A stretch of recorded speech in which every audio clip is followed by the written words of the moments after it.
sinó que activarem des del propi departament tots aquells recursos econòmics i polítiques més estructurals que haguem d'activar no només per actuar en l'emergència, sinó per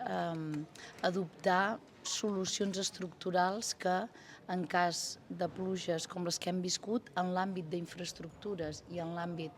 de barrancs, lleres i rius, que és amb el que estem centrant la reunió, doncs puguem fer.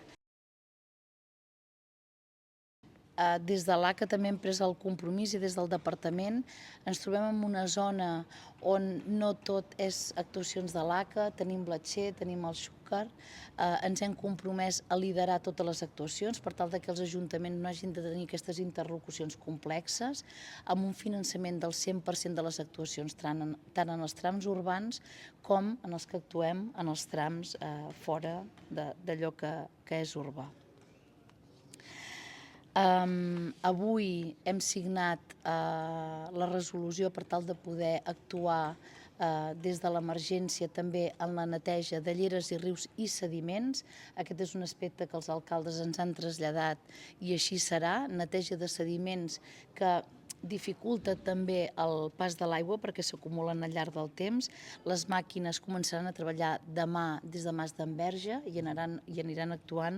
des de l'emergència. El compromís és la retirada d'aquests sediments i també ens comprometem a anar actuant amb aquests sediments perquè és un dels punts més enllà de les lleres que en el pas de l'aigua poden tenir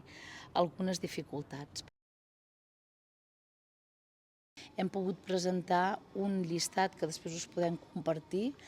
dels diferents barrancs on volem actuar de manera prioritària. El dimarts a govern portarem un acord d'un pla director que recull aquests barrancs i l'import econòmic que ascendeix a 27,25 milions d'euros a desenvolupar en 5 anys per tal de donar solucions estructurals, ja no d'emergència, a l'àmbit de Terres de l'Ebre.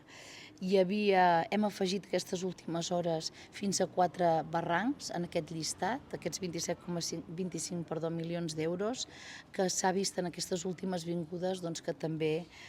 calia actuar-hi.